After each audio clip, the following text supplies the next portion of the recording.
Creo que teníamos por aquí algunos problemas con el micrófono, pero ya estamos de nuevo.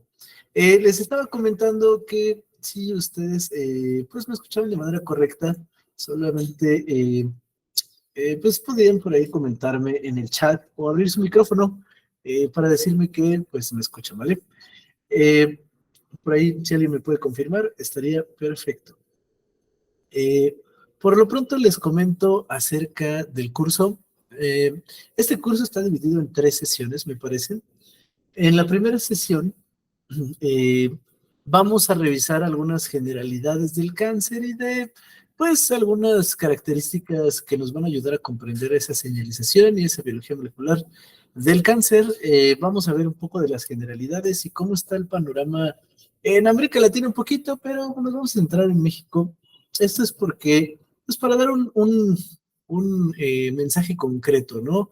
Estoy seguro que en toda América Latina es un problema el cáncer, es un problema mundial el cáncer, pero vamos a enfatizar un poquito en México para poder dar un problema concreto, ¿no? Sé que varios de nosotros somos de varios países, pero vamos a dar un problema concreto para ver cómo estamos un poco en estas tasas, ¿no? De mortalidad, de incidencia, para que entremos en contexto. Recuerden, nosotros regularmente nos interesamos en estos temas porque somos parte de esta comunidad científica que se va a dedicar a generar conocimiento en esta área para que en algún momento se pueda utilizar y se pueda trasladar hacia los tratamientos para las personas con cáncer, ¿vale? Entonces, no, aún no comparto pantalla. A ver, déjame comparto pantalla, Yaniret. Un segundito.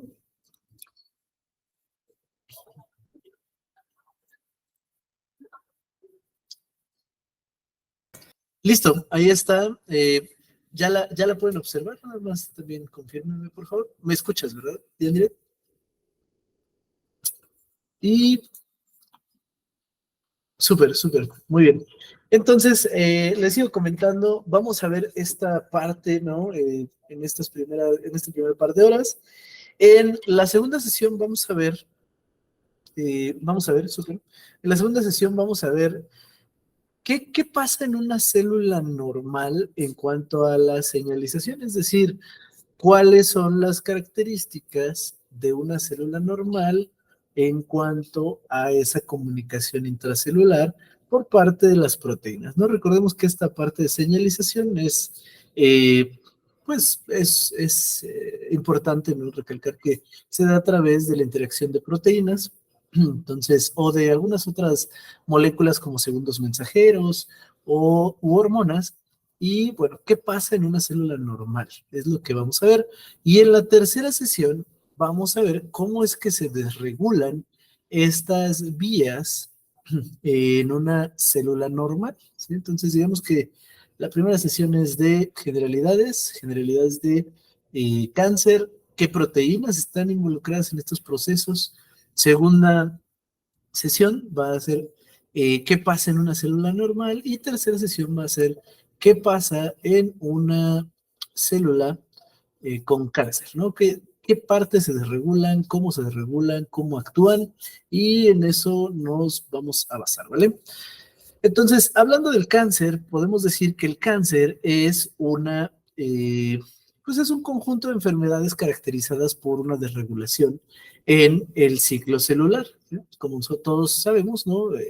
Pues el cáncer es bastante común y eso es porque, pues estas desregulaciones en el ciclo celular muchas veces se dan de manera espontánea y en algunas otras, en algunos otros casos se tiene un componente genético importante. Ahora, eh, dentro de todos estos tipos de cáncer vamos a ver que se derivan de células individuales que adquieren características malignas, digamos así, y que al dividirse de manera desenfrenada, que es otra de las características que vamos a ver, pues puede causar estos pequeños tumores, ¿no? O puede causar un microentorno tumoral. Dentro de todas estas características que van a ser distintivas del cáncer, pues en un momento más vamos a mencionar a estos hallmarks del cáncer, ¿no? O sea, vamos a mencionar a los clásicos, que son 6 características distintivas del cáncer y las pues, capacidades complementarias que permiten el tumor y la diseminación de este tumor hacia algunos otros órganos, ¿vale? Entonces, las células cancerosas se comportan por esto de manera anormal y existen cambios en el DNA o en el ADN que nos van a ayudar o que van a ayudar a esta enfermedad a comportarse de manera anormal, ¿sí? Existen mutaciones, cambios en este ADN que lo van a ayudar, ¿no? Que van a ayudar a este fenotipo anormal, ¿no? Este comportamiento anormal. Y pues estos cambios en el DNA regularmente se dan en genes que se conocen como genes cancerosos, genes oncogénicos, ¿no? Entonces vamos a ver un poquito acerca de estos genes porque muchos tipos de cáncer tienen un fuerte componente genético, ¿vale? Entonces, y como pues parte de estos hallmarks del cáncer, ¿no? Parte de estas características distintivas del cáncer, pues tiene que ver con señalización. Pues vamos a ver qué pasa con esa señalización, ¿no? De hecho, el rasgo más fundamental de las células cancerosas es su capacidad para mantener la proliferación crónica. Entonces, vamos a ver por ahí que los tejidos normales controlan de manera cuidadosa la producción y liberación de señales que promueven el crecimiento y que nos dan entrada y progresión a través de algo que le llamamos ciclo celular y pues que nos ayudan a dividirse y a mantener la arquitectura y función de los tejidos normales. Las células cancerosas, por lo tanto, pues van a tener una desregulación en las señales que controlan a este ciclo celular y se van a convertir en dueños, digámoslo así, como lo dicen los hallmarks, en dueños de sus propios destinos, es decir, eh, van a ser totalmente distintas a las células normales en cuanto a las señales que regulan este ciclo celular. Vamos a ver, les digo, ciclo celular, qué pasa típicamente en el ciclo celular. Y vamos a ver qué pasa con estas células anormales que se ponen a emitir señales a través de estas vías de señalización intracelular que tienen que ver con el crecimiento celular. ¿Vale? Entonces, esto es lo que vamos a ver un poquito, ¿no? Esto es lo que vamos a ver un poquito del cáncer. Además de esta proliferación sostenida, vamos a ver, pues, otro tipo de modificaciones que no lo marcan por ahí, estas características o hallmarks del cáncer. Las anomalías en el cáncer no pueden no solo ser en cuestión de bases, ¿no? También pueden ser anomalías que se pueden investigar a través de un cariotipo, es decir, pueden ser anomalías un poco más evidentes eh, para nosotros a través, por ejemplo, del microscopio óptico. Podemos teñir los genes y podemos ver anormalidades en estos cromosomas, ¿no? En las células que están en fase, podemos ver las anormalidades en los cromosomas y a partir de ahí podemos definir qué es, qué anormalidad tiene y quizá nos puede dar una idea del tipo de cáncer al que nos estamos enfrentando. Ahora, les comentaba que hay dos tipos, más bien, les comentaba que hay un tipo de genes que se desregulan pues, en este proceso del cáncer, ¿no? Eh, Estos genes que se desregulan, los genes del cáncer, son genes típicamente relacionados con el ciclo celular y pues a partir de estos podríamos dividir en dos partes, ¿no? Los genes que son genes supresores de tumores, es decir, aquellos que regulan el ciclo celular para que este ciclo celular se mantenga normal, ¿no? Se mantenga bien, se mantenga al ritmo que debe. Y los oncogenes, que son genes que nos van a dar lugar a este fenotipo maligno, ¿sí? Entonces, es lo que vamos a ver. Como les digo, vamos a ver cómo es que se regulan este ciclo celular, ¿no? De manera normal y luego qué pasa cuando estos genes que actúan de manera normal se desregulan y se vuelven oncogenes. Hasta la fecha conocemos aproximadamente 400 genes relacionados con este proceso eh, de malignidad, ¿no? O estos procesos en cáncer, genes somáticos, y se pueden encontrar seguramente más porque no solo genes relacionados con el ciclo celular, pues afectan en este proceso del cáncer, sino algunos otros relacionados con todas las vías de señalización, ¿no? Y también con vías del metabolismo central, por ejemplo. Ahora, si quisiéramos buscar un poquito acerca de estas oncogenes, ¿no? Estas variantes que se vuelven oncogénicas, pues podríamos entrar a este catálogo que se llama COSMIC. Y es un catálogo, como lo dice por acá, de mutaciones somáticas que se encuentran en genes de cáncer en tumores humanos y está disponible a través de este link que, si se dan cuenta, es de Sanger, ¿no? Entonces, podemos dar por aquí clic y cuando damos clic, bueno, yo voy a dar clic, espero podamos pasarles esta presentación y si no, les paso el link por ahí al chat de la llamada. Permítanme pasárselos en este momento. Un segundo. Y listo, por ahí ya tienen el link. Este link lo tienen ahí en WhatsApp. Este link nos va a permitir entrar a esta página en donde les digo que ustedes pueden revisar estas mutaciones que se tienen, ¿no? O de las cuales se tiene registro en cáncer, que se llama COSMIC. Es el catálogo de mutaciones somáticas en cáncer. Eso significa COSMIC, ¿vale? Muy bien.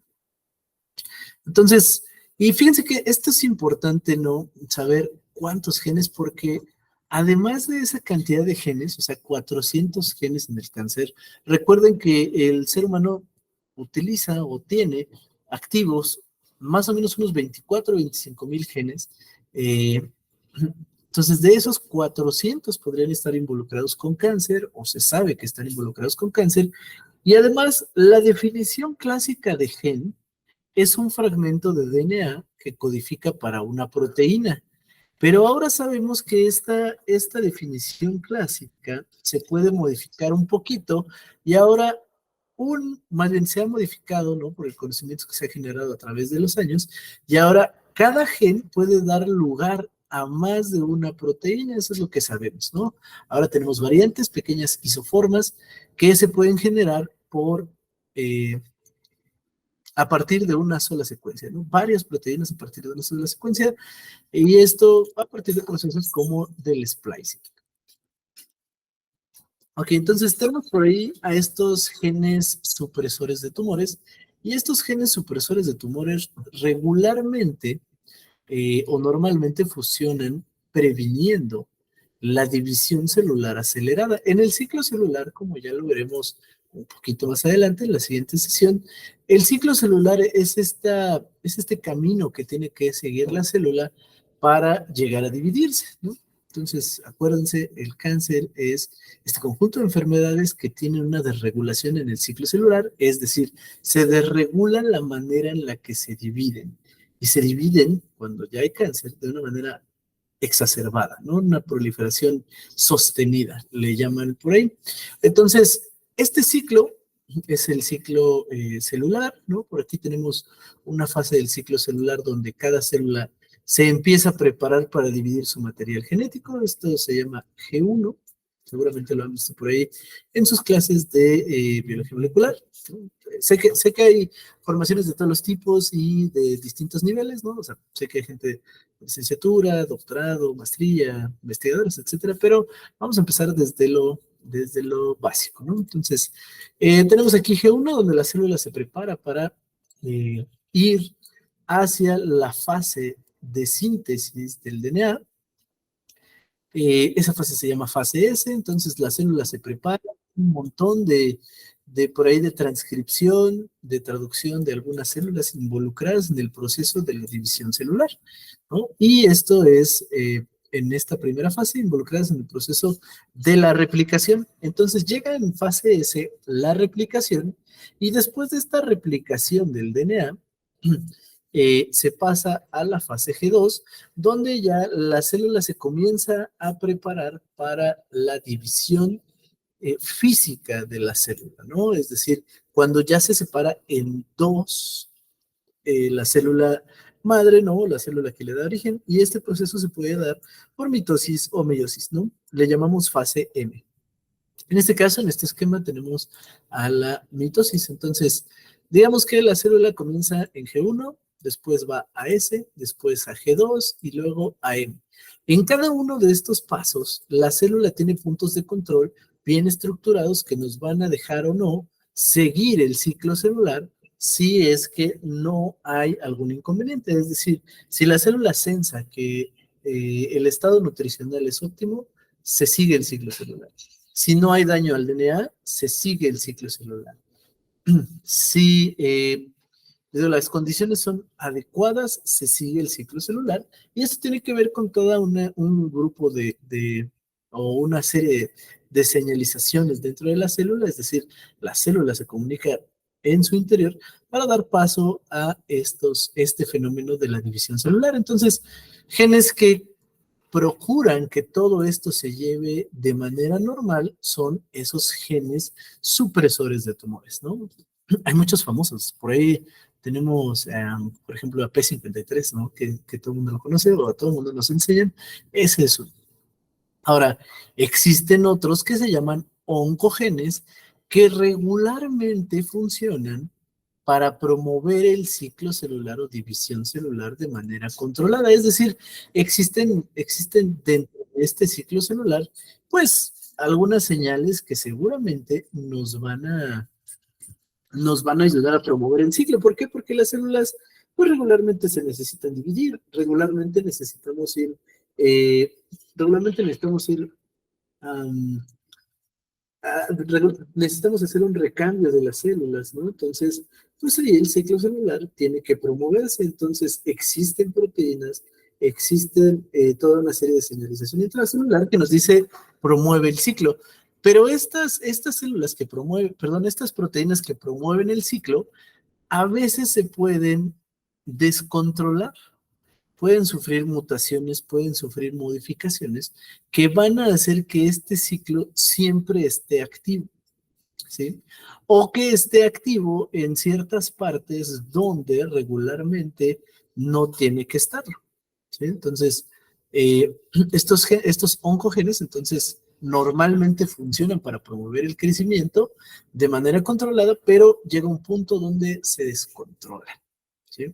Y esto, pues, es importante. Uno de estos muy famosos oncogenes es RAS. De hecho, se ha propuesto por ahí que eh, solo la modificación de RAS y otra modificación en otra proteína que se llama MYC pueden promover solitas el fenómeno de malignidad, ¿no? O sea, ya pueden promover el cáncer. Entonces, imagínense, solo dos. De todos los 25,000 genes que tenemos activos, de los 400 oncogenes que tenemos, perdón, de los 400 genes que tenemos relacionados con el cáncer, es decir, los oncogenes, si modificamos solo dos, es posible que entremos en este tipo de procesos de malignidad, es decir, que empecemos a desarrollar un poquito este fenómeno maligno, este fenómeno de cáncer, este crecimiento exacerbado de los tejidos, esta proliferación descontrolada, solamente modificando dos, ¿no? No quiere decir que todo el tiempo, solo modificando esos dos, pueda llegarse a hacer. De hecho, este experimento fue en su mayor parte in vitro, pero es importante resaltar que pues no necesitamos tanto a veces, ¿ok? Entonces, esta modificación puede llevar a cáncer. Y pues dentro de esas mutaciones que pueden surgir en los genes para hacer los oncogenes, puede haber sustituciones, es decir, puede haber fragmentos del DNA que se sustituyan, ¿sí? Que haya un fragmento y se sustituya por otro. Por ejemplo, aquí tenemos, o que haya una base que se sustituya por otra. Por ejemplo, aquí tenemos ACTCG y aquí tenemos ACTCC. Si se dan cuenta, aquí hay una mutación donde se sustituye una base, una G por una C, ¿sí? Entonces, si recordamos por ahí las bases, ¿no? Las vamos a tener por ahí en cuenta. Entonces, tenemos pirimidinas, tenemos purinas y sabemos que estas tienen una estructura bastante distinta. Entonces, la sustitución de una base, pues podría llevar a una modificación, pues relativamente detectable dentro de la célula para reparar por los mecanismos de reparación del DNA, pero a veces no sucede o no se puede o se inactivan este tipo mecanismos de reparación en cierto punto, entonces estas sustituciones se quedan. A veces también podemos encontrar estas deleciones que se refieren a que un fragmento, ¿no?, de las secuencias pues simplemente se va, se deleta, se quita. Inserciones también donde esta secuencia de DNA pues incorpora algunas otras bases, inversiones, ¿sí?, donde nosotros podemos tener igual la modificación de esta secuencia. Por ejemplo, aquí tenemos ACTCG, ACTTT, ¿sí? Entonces, por aquí tenemos una T, perdón, era una G. A ver, ACTCG, ACTTT. Sí, una G por una T. Entonces, si nos acordamos por ahí, pues vamos a ver que las adeninas y las guaninas son purinas, este, eh, las timinas y bueno, las restantes, perdón, adeninas y guaninas son purinas y las timinas y las adeninas son pirimidines, perdón, estoy aquí viendo la secuencia. Sí, es justamente esta la que está invirtiéndose, ¿no? Es un cambio en una base también, y también podemos tener duplicación, es decir, que una parte de nuestra secuencia se duplique y se quede por ahí. Entonces, las mutaciones pueden ser de distintos tipos, y no solo de bases, sino también pueden ser cromosómicas, como lo dije en la primera parte, es decir, una parte grande del DNA podría tener alguna modificación. Ahorita nos vamos a quedar por aquí porque hay bastante más que decir acerca del cáncer y les vamos a ver un poquito acerca de los números.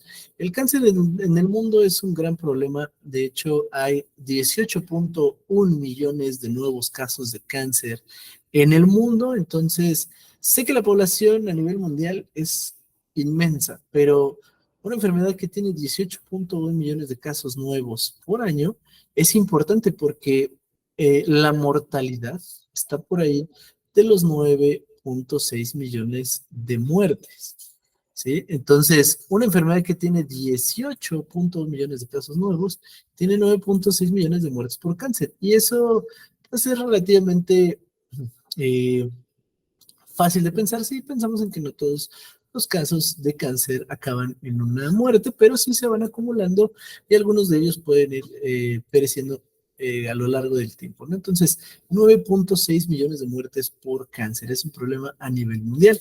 Entonces, por aquí tenemos un poco algunos datos, ¿no? De porcentajes de mortalidad, porcentajes de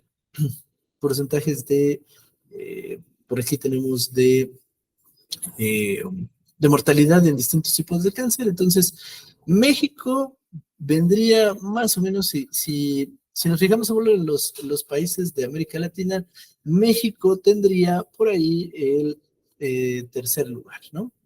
Entonces, el promedio de mortalidad en América Latina sería del 19%, ¿no? Entonces, imagínense, todas las personas que les dan cáncer en América Latina, el 19% de ellas fallece, ¿no? Muere por cáncer. Entonces, imagínense, esos son datos muy grandes. ¿Por qué?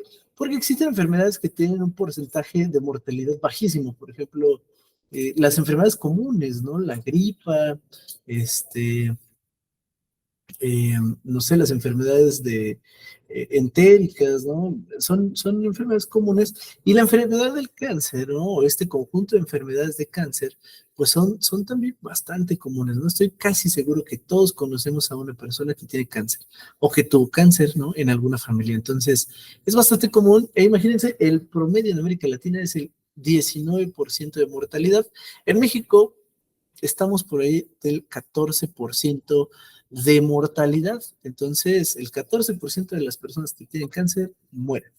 De hecho, en México tenemos 191,000 eh, casos nuevos de cáncer por año y tenemos 84,000 muertes por cáncer por año. Entonces, imagínense, es una cantidad bastante, bastante grande. De hecho, podríamos ponerlo nosotros por aquí, ¿no? Entonces, en México, en el 2018, estamos un poquito lejos ya de ahí, pero recuerden que se tienen que colectar los datos, se tienen que procesar, se tienen que presentar, y estos son los que se presentaron de manera formal, o los que se han venido presentando de manera formal en los últimos años, ¿no? Entonces, imagínense, de mama, por ahí había 27.283, ¿sí? Nuevos casos, de los cuales la mortalidad estaba por ahí de los 6.884, imagínense, 27.000, esto ya dividiendo por tipo de cáncer, entonces 27.000 por año,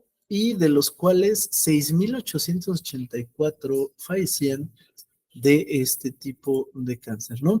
El de próstata, ¿no? También por ahí venía 25.000 casos por 6.900 personas que fallecían, y el de colon es un caso preocupante porque aquí de 14.900 personas que al menos en el 2018 tenían cáncer de colon, morían aproximadamente la mitad. Entonces, la etiología del cáncer de colon ha ido cambiando mucho, entonces es un cáncer de una alta mortalidad, ¿no? Seguido del tiroides, cervix y pulmón. Y bueno, pues estos son algunos datos. También se puede ver, perdón, por aquí se me alentó. Listo. Entonces, se puede ver cómo hay un aumento en la tasa de mortalidad prematura, por ejemplo, en cáncer de mama. Y esto es importante verlo, pues, país por país, ¿no? Es importante como que estemos atentos a estos cambios en la mortalidad, sobre todo como investigadores, cuando vamos a dedicar esfuerzos a investigar algún fenómeno, a veces conviene, pues, enfocarnos en algunos problemas emergentes, ¿no? Por ejemplo, en este caso, los estados donde hay mortalidad prematura, no porque los otros tipos de cáncer no tengan nuestro interés, sino porque a veces hay prioridades también a nivel nacional o a nivel Latinoamérica, ¿no? Sobre todo. Entonces, fíjense cómo aquí en México, hacia el norte, ¿no? Hacia arriba, se ve que hay una gran cantidad, ¿no? En rojo se ven los estados con más alto eh, aumento en la tasa de mortalidad prematura en cáncer de mama, y hacia abajo se ve, pues, estados donde no, más hacia los azules, ¿no? Se ve que hay una disminución, ¿no? Eh, en esta mortalidad prematura, ¿no? Digamos que sacando una media de mortalidad, Chihuahua, Coahuila y Sinaloa estarían por arriba, y sacando esa media de mortalidad, Yucatán, Campeche, Quintana Roo y Chiapas estarían por debajo. Entonces, fíjense cómo mientras más nos acercamos hacia el país vecino, ¿no? Que ya todos sabemos quién es, Estados Unidos, ¿no? Hay una alta hay un aumento en la mortalidad, y mientras más lejos nos vamos, hay un descenso, ¿no? en esta mortalidad prematura. Fíjense que eso es en cuanto al cáncer de mama, porque si nos pasamos a las leucemias, fíjense cómo los estados que están más hacia el sur tienen eh, un aumento en la mortalidad, pues, más grande, ¿no? ¿Sí? Más hacia pues, ya los límites con Guatemala, etcétera. Y pues aquí podemos ver cómo también en cáncer de estómago está más o menos igual que el caso interior, ¿no? Hacia el sur más mortalidad, hacia el norte menos mortalidad. Y esta es una de colon y recto, ¿no? Les decía que el cáncer de colon tiene un aumento en la actualidad, no solo en este 2010, 2016, 2018, actualmente también, y esto por datos que he visto últimamente, tiene un súper alto índice, o un alto aumento en la tasa de mortalidad. Y fíjense, en este mapa, al menos de 2010 a 2016, pues era con respecto al norte, ¿no? Mientras más al norte, al parecer, más aumento tenía en esa mortalidad. Y fíjense que eso también pues tiene mucho que ver con la cantidad de equipos disponibles para estas terapias. Por ejemplo, en radioterapia, aquí vemos estos datos que son equipos de radioterapia por 1 millón de habitantes, ¿sí? Y fíjense cómo En México, les digo para dar un dato concreto, en México tenemos 0.5 equipos de radioterapia por 1 millón de habitantes. Y esto nos da una cobertura del 70% de la población. O sea, tenemos pues relativamente buena cobertura de la población, aunque si hubiera un aumento súbito en la incidencia de cáncer en México, seguramente no lo podríamos pues contener, ¿no? En Francia, Japón o Estados Unidos, fíjense cómo los números van súper arriba. En Francia, seis equipos de radioterapia por 1 millón de habitantes. En Estados Unidos, 12. En Japón, 7. Contra el 0.5 de México. De hecho, si nos vamos a algunos otros países de América Latina, como Ecuador, ¿no? Tienen 0.13 por cada millón de habitantes. En Uruguay, 3.82. Digamos que estos son los rangos, ¿no? Desde abajo, ¿no? Ecuador hacia arriba, Uruguay. Pues entonces, en promedio, si sacamos los promedios de coberturas, ¿no? Perdón, los promedios de equipos de radioterapia por millón de habitantes en América Latina, podríamos llegar a 1.47. Un segundo, por favor.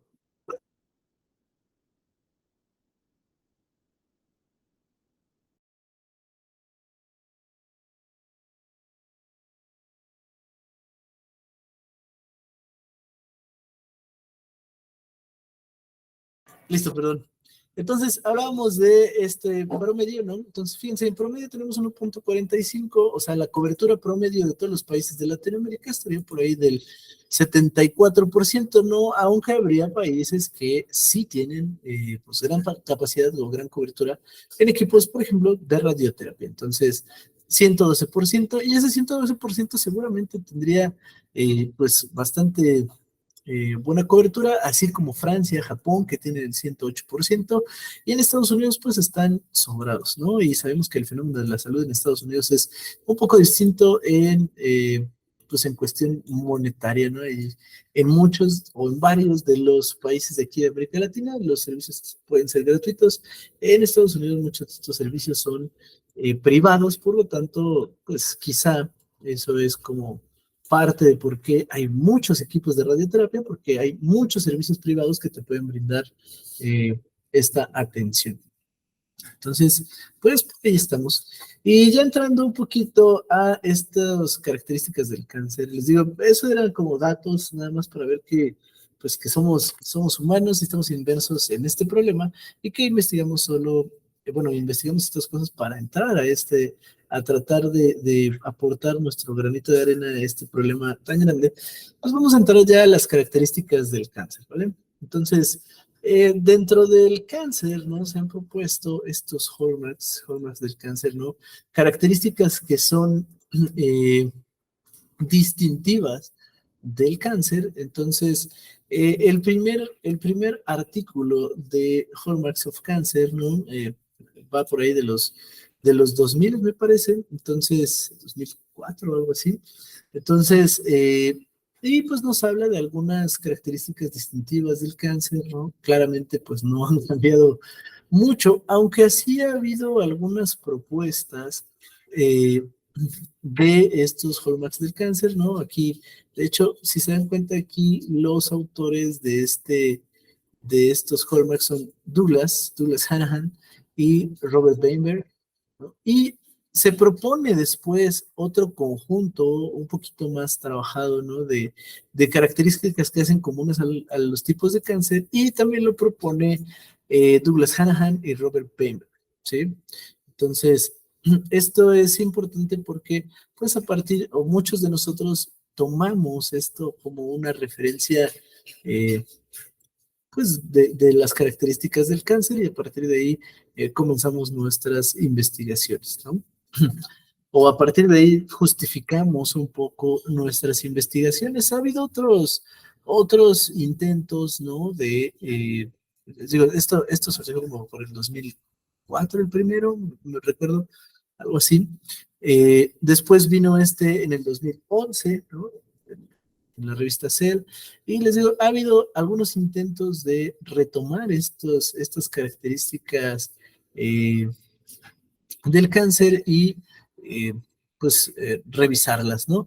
En este caso, pues es una revisión de los hallmarks del cáncer en 2017.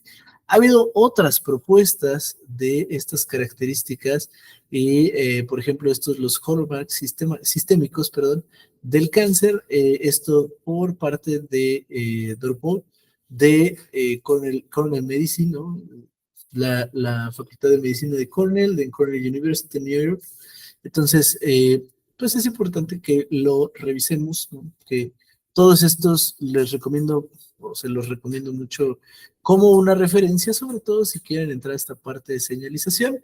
Y comenzamos un poquito con estas primeras alteraciones propuestas, ¿no? Que es lo que deberíamos de saber en cáncer, porque a partir de estas vamos a ir tocando temas de señalización, es decir, cómo es que de manera molecular y de manera en el campo de la señalización, se van modificando las células o van teniendo cambios que les permiten llegar a ese fenotipo maligno, ¿no? Entonces, vamos a tomar como referencia a estas 6 alteraciones eh, en la fisiología celular que son comunes en todos los tipos de cáncer, ¿vale? Entonces, la primera que vamos a tener por aquí es la autosuficiencia en señales de crecimiento. Entonces, las células, regularmente las células normales, requieren que otras células estén lanzando señales que les indiquen que pueden sobrevivir, que les indiquen que pueden crecer, ¿sí? Y si no existen estas señales, una célula regularmente muere, ¿sí? Eh, células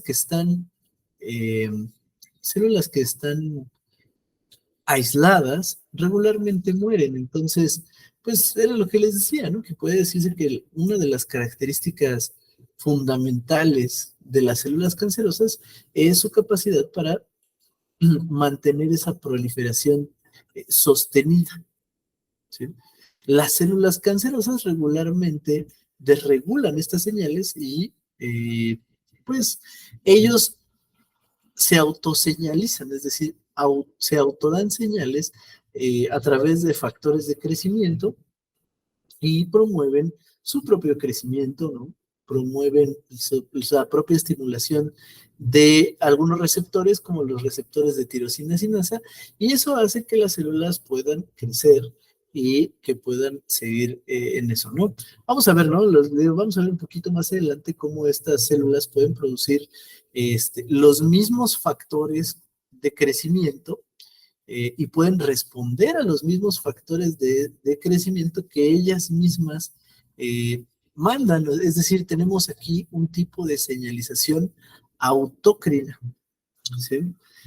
Además, además de esta autosuficiencia en señales, es decir, además de que ellas mismas se dicen sobrevive y crece, ¿no? O divídete, además de eso, ellas mismas pueden tener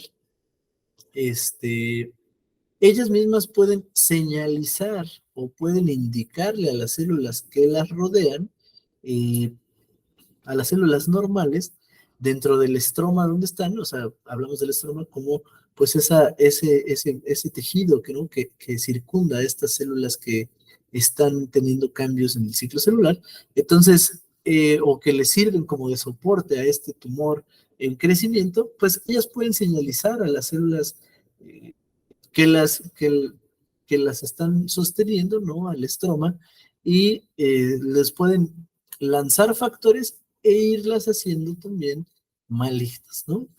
Esto pues obviamente tiene muchas consecuencias. La segunda de la segunda de estas características es la insensibilidad a señales inhibitorias del crecimiento, ¿sí? Entonces, regularmente las células cuando no se deben dividir, y esto es lo que vamos a ver, eh, las células le dicen, ¿no? A las demás que ya no se pueden dividir o señalizan, ¿no? De manera intracelular para que ella misma no siga promoviendo el ciclo celular a nivel intracelular, es decir, que se pare toda la maquinaria pues de esta eh, división celular, ¿no? Entonces, las células de cáncer regularmente tienen insensibilidad a estas señales inhibitorias de crecimiento, es decir, aunque ellas reciban una señal a nivel de membrana que les diga ya no crezcas, ¿no? O sea, ya no proliferes, ya no sobrevivas, pues tienen esta insensibilidad, ¿no? Entonces es una característica común. Además, cuando una célula desregula el ciclo celular, típicamente esta célula se manda eh, pues, a algún tipo de muerte controlada, ¿sí? Muchas veces le llamamos muerte programada, ¿no? A mí me gusta llamarle muerte controlada. Y de entre esos tipos de muerte controlada, pues tenemos a la apoptosis, ¿no? Por ahí hay otros tipos de muerte como la autofagia, anoikis, ¿no? Entonces, o la combinación de ellas. Entonces, las células de cáncer tienen mecanismos que les ayudan a que ya no hagan caso de estas señales de muerte. Es decir, si llega una célula del sistema inmune y se les une y les dice muerte, no lo hacen. Si hay ligandos que llegan a sus receptores, ya no los toman en cuenta y no mueren y se siguen replicando. Además, esta replicación puede ser ilimitada. Las células normales, como ya lo veremos, tienen un límite de replicación. Las células normales, somáticas, ¿no?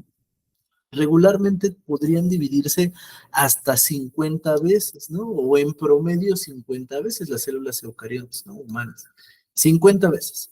Ese límite se llama límite de Hayflick, pero a las células de cáncer no les importa. Las células de cáncer se dividen y se dividen y se dividen. Si alguno de ustedes ha manejado células de cáncer en un laboratorio, se ha dado cuenta eh, que las células regularmente no se les cuidan mucho los pases, o sea, sí se escriben y todo, pero hay pases 50, pases 60, etcétera, dentro de algunos laboratorios, o al menos dentro de los que a mí me han tocado ver, donde siguen utilizando las células de manera ilimitada, porque las células siguen dividiéndose de manera ilimitada. En algunas ocasiones dejan de ser las células que fueron al principio por esta cantidad de mutaciones que van acumulando debido a todo el estrés que sufren estas células por tener activados estas vías de señalización que las llevan a replicarse de manera acelerada, o bueno, realmente no es acelerada, solamente es ilimitada. Entonces, bueno, pues sí, entonces este potencial replicativo puede ser ilimitado. Muchos tenemos células de muchos pases y siguen dividiéndose, ¿no? Solo hay que cuidar es que no tengan demasiados pases o hacer un estudio genético que compruebe que las células que utilizamos en el laboratorio son de este estilo, ¿no? Pero hablando del cáncer en general, las células se replican muchísimo. Además, fíjense que cuando se crean los tumores, ¿no? Y es algo que vamos a ver, cuando se crean los tumores, estos tumores son masas grandes, ¿no? Como lo podemos ver aquí en este pequeño esquemita, son masas y muchas veces son masas heterogéneas eh, de células. ¿A qué me refiero con heterogéneas?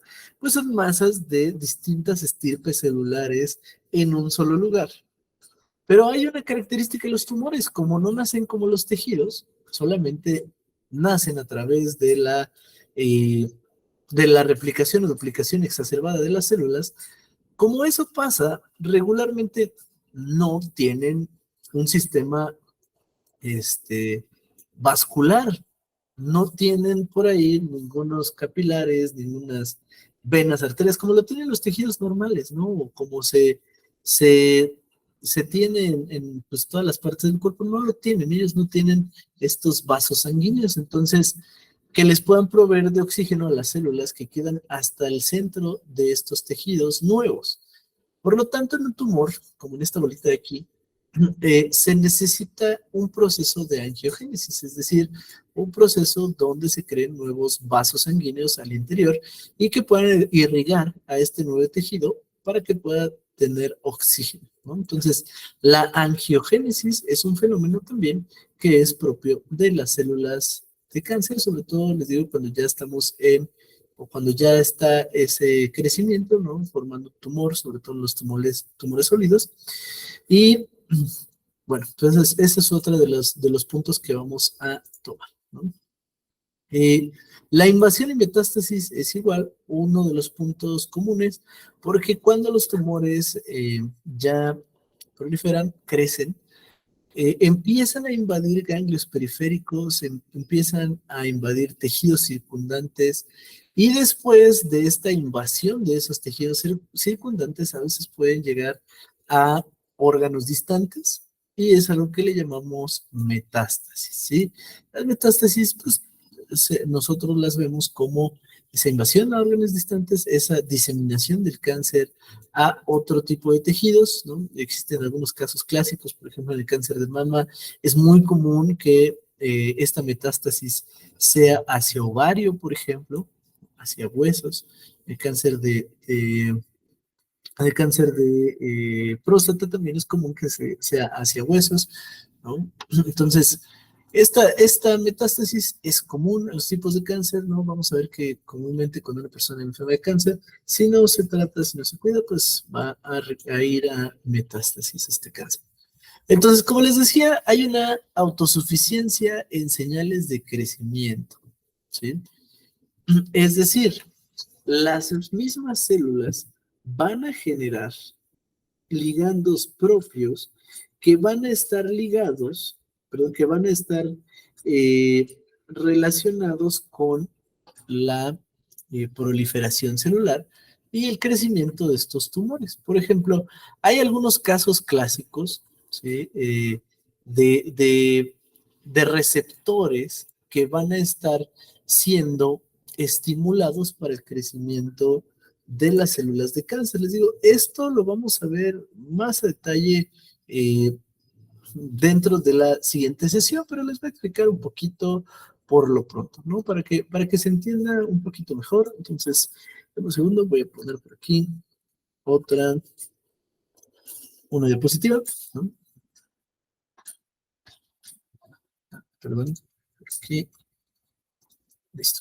Entonces, fíjense, lo que pasa con esta estimulación, ¿no? De receptores es que, imagínense que aquí tenemos la membrana plasmática, ¿no? Esta es la membrana plasmática, esa que acabo de dibujar, que ya estaba dibujada, puedes decir, esta de aquí.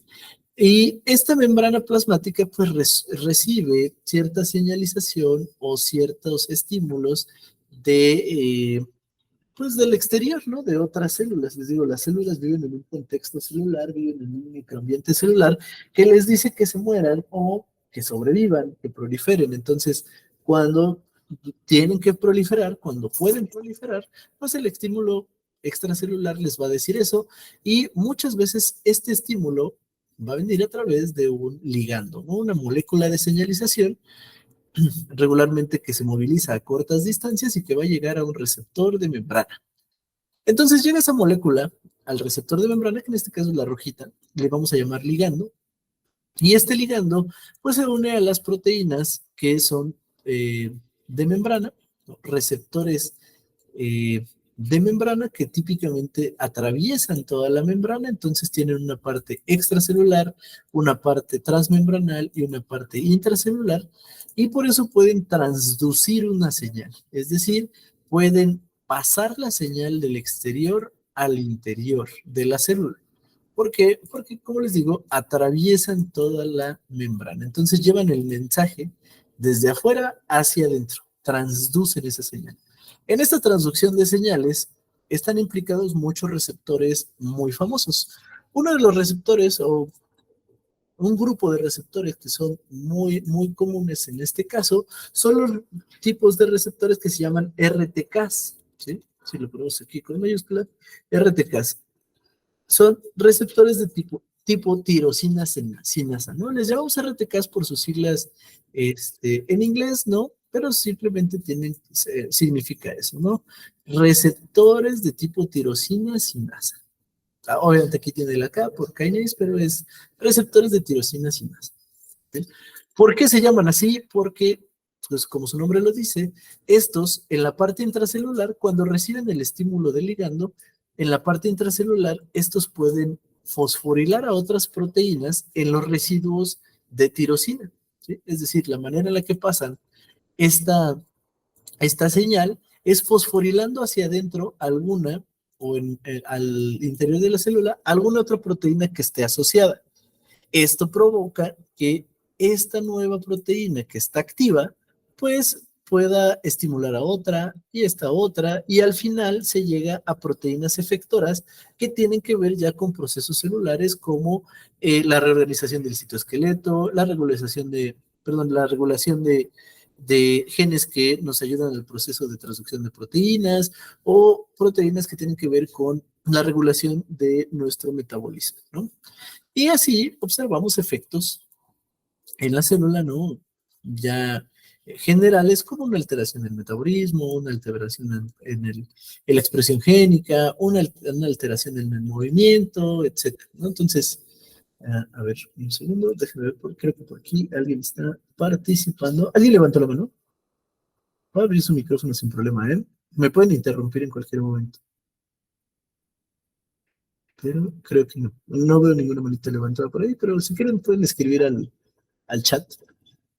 Ok, entonces tenemos receptores de membrana, ¿no? Estos receptores van a activar proteínas de señalización intracelular y luego vamos a llegar a proteínas efectoras que nos van a promover cambios celulares ya evidentes, grandes, evidentes hacia nosotros.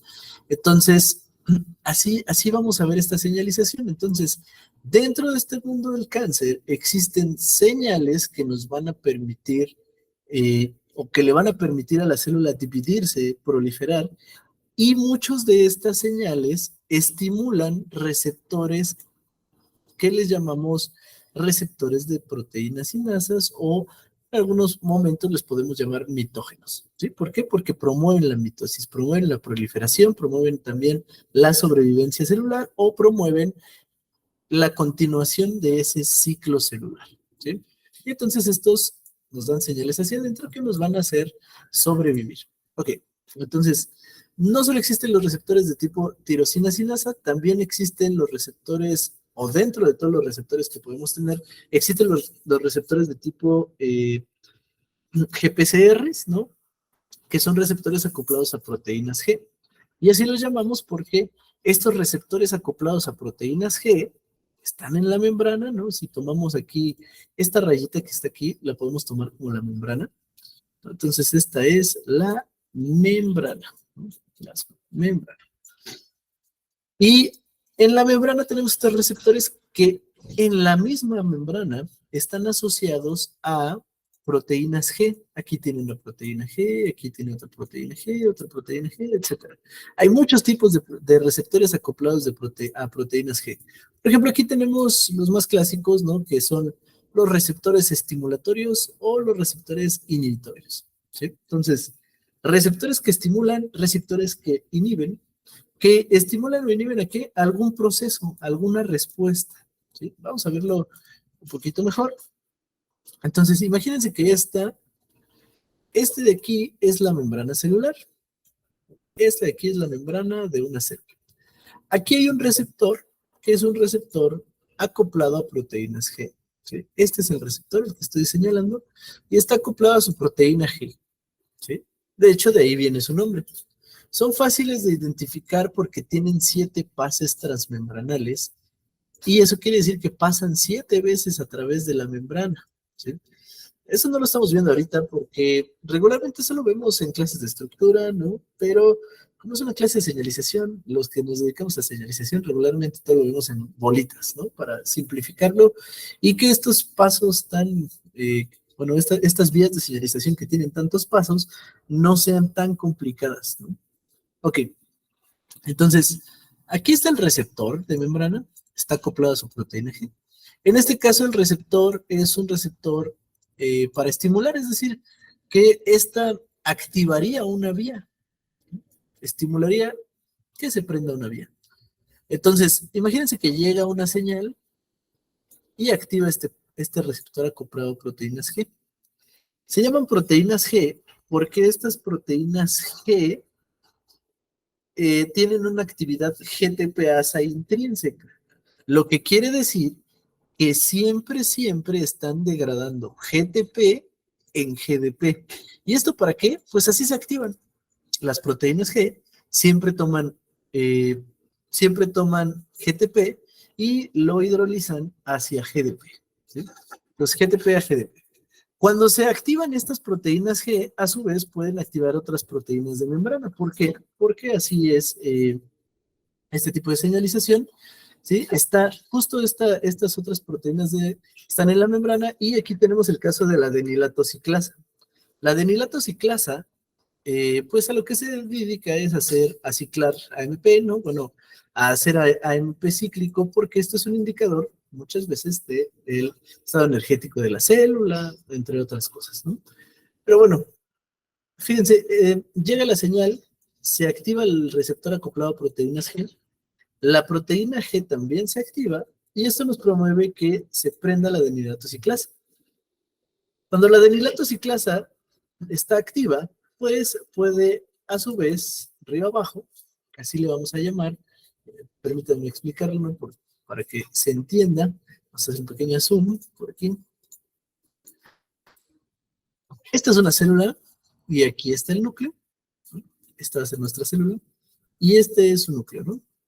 Cuando hablemos de señalización desde la membrana hacia el núcleo, vamos a decir que esto es río abajo.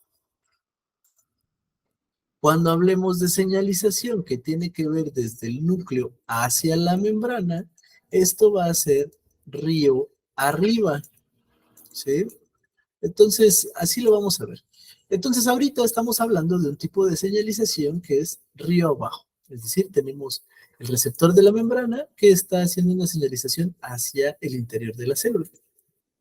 Entonces, aquí tenemos un receptor acoplado a proteínas G estimulatorio que echó a andar a la adenilatociclasa y esta a su vez tiene como una proteína a la que puede encender o la que puede activar a la proteína sinasa A, y esto nos puede llevar a algunas respuestas celulares tales como contracción celular.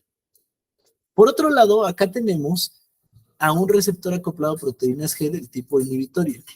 Este receptor de tipo inhibitorio pues estaría modificando a esta proteína G, o estaría fosforilando a esta proteína G, pero esta es inhibitoria. ¿Qué quiere decir esta? Esta cancelaría esta vía. Entonces, dentro de las vías de señalización tenemos señales que pueden encender las vías y tenemos señales que pueden apagar estas vías, ¿sí? O sea, pueden activar o inactivar estas respuestas celulares.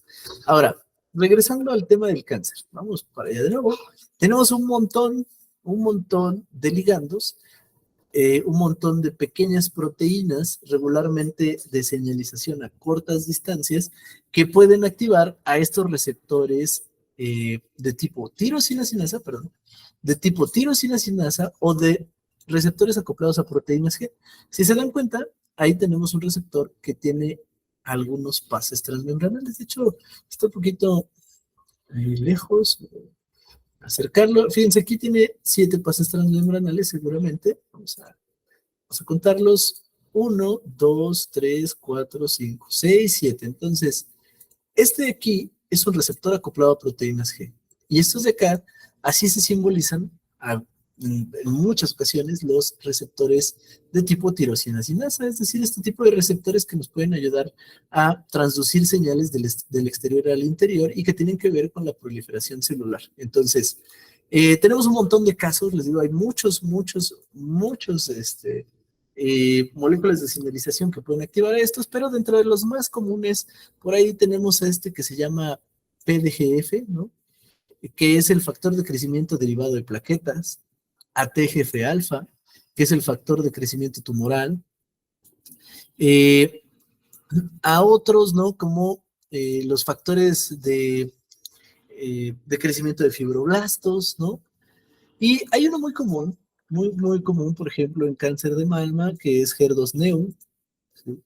El factor de crecimiento epidérmico, que es propio de muchos tipos de cáncer, sobre todo, les digo, en tumores sólidos, está súper estimulado.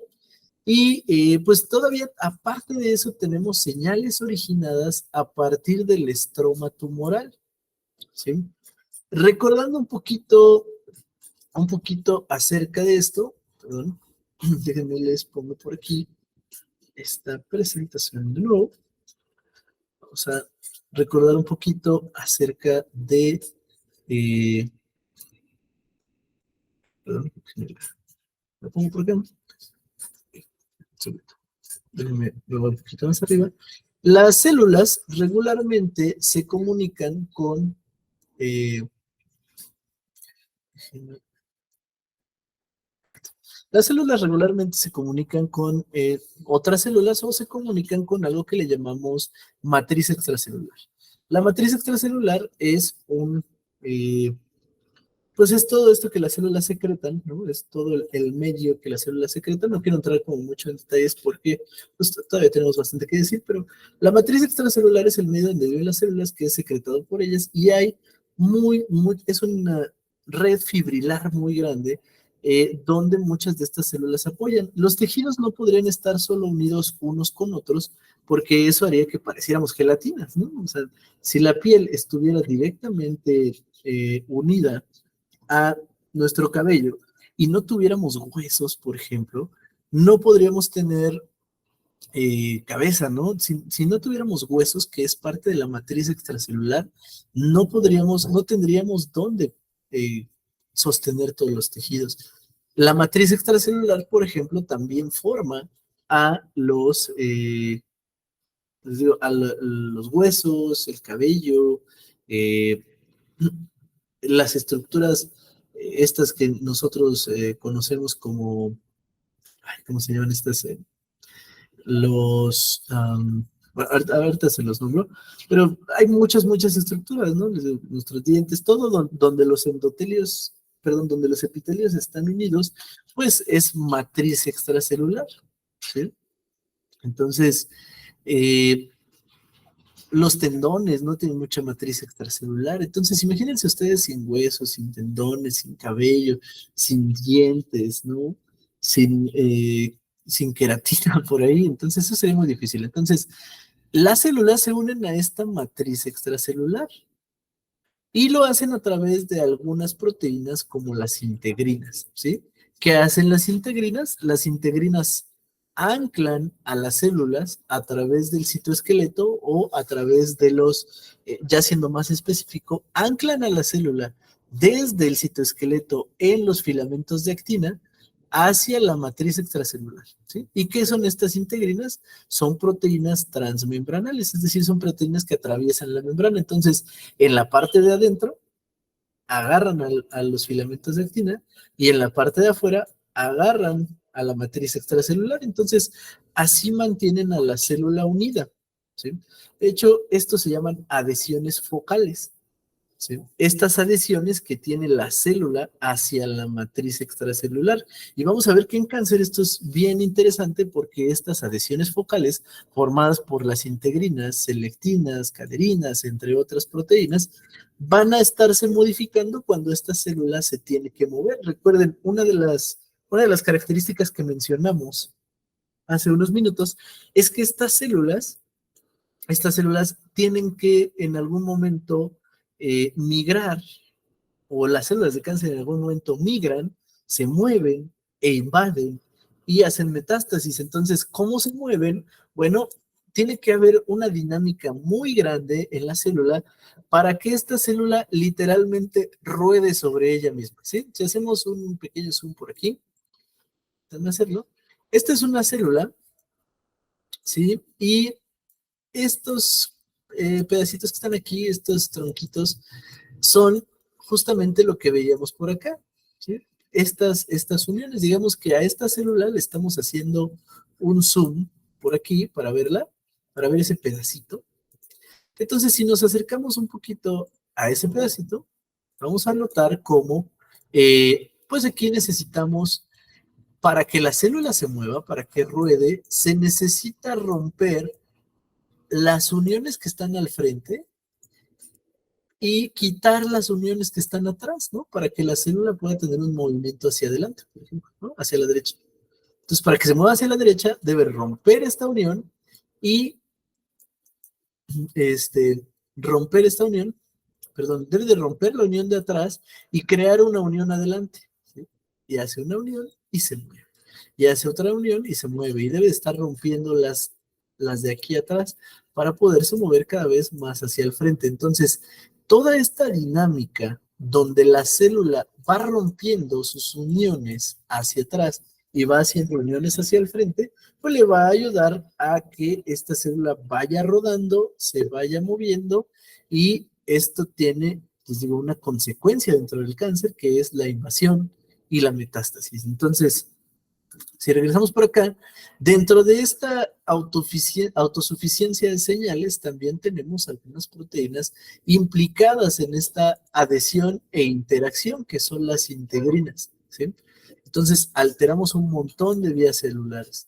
Aquí, en este esquema es bastante intrincado, ¿no? Porque está a propósito así, porque realmente vamos a ver, les digo, en la segunda y en la tercera sesión, cómo es que van a funcionar estos receptores de tipo tirosina sinasa, estos receptores acoplados a proteínas G, de manera también un poquito general, pero ya refiriéndonos a casos que tienen que ver con algunos tipos de cáncer en particular en la tercera sesión y en la segunda de manera general en los procesos normales. Entonces, aquí tenemos muchas proteínas que al final tienen que ver con muchos procesos generales que son la apoptosis, la migración, el crecimiento, la adhesión, la diferenciación, pero vamos a tratar de ver un poquito, ¿no? A grandes rasgos, ahorita lo que les quería mostrar es que, un segundo, se lo subrayo por aquí, lo que les quería mostrar es que existe una entrada de señales, ¿no? Que es por ahí, lo pongo en otro color.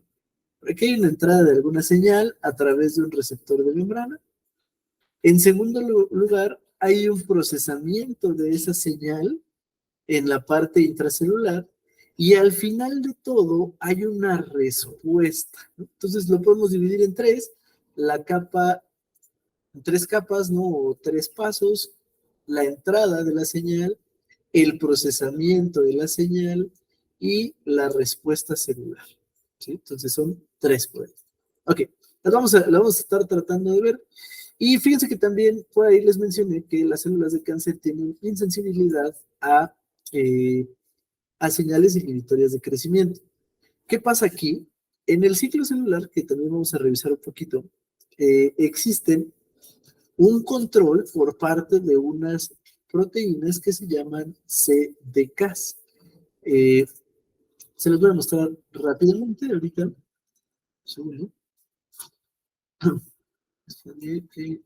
Por aquí la presentación.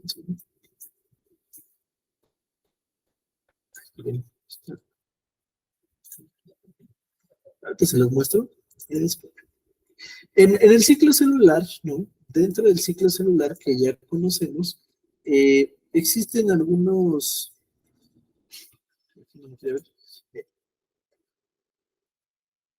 De cualquier manera, lo vamos a ver en la siguiente sesión, solo quería adelantar un poquito. En el ciclo celular existen algunos puntos de control, como ya les mencioné, en G1, en S o en G2, que están regulados por unas enzimas de tipo tirosina sinasa, que se llaman CDKs, ¿sí? De hecho, se llaman CDKs porque son sinasas sinasas dependientes de ciclina. Entonces, déjame se la señalo, aquí, ¿no? Entonces, en el ciclo celular, casi todo el ciclo celular, a excepción de una pequeña parte, está controlada por las sinasas dependientes de ciclina, estas que ven en el esquema. Por eso tienen por aquí una ciclina pegada. Ahora, como el ciclo celular se da siempre y cuando la sinasa dependiente de ciclina, es decir, estas dos que estoy señalando, sean estimuladas y se unan a la ciclina, ¿sí? Entonces, pues cuando cuando una célula quiere parar su ciclo celular, llama a aquellas que las inhiben. En este caso es P16, P27, P21. Todos estos son inhibidores del ciclo celular, puesto que detienen a estas sinasas dependientes de ciclina. Ahora, ¿qué pasa en cáncer? En el cáncer tenemos una alteración donde se regulan a estas proteínas y se van.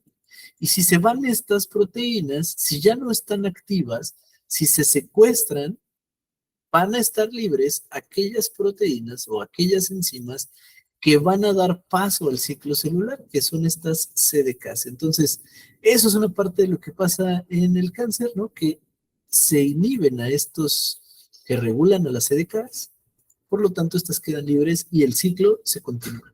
Y se continúa por siempre, porque ya no hay quien lo regule.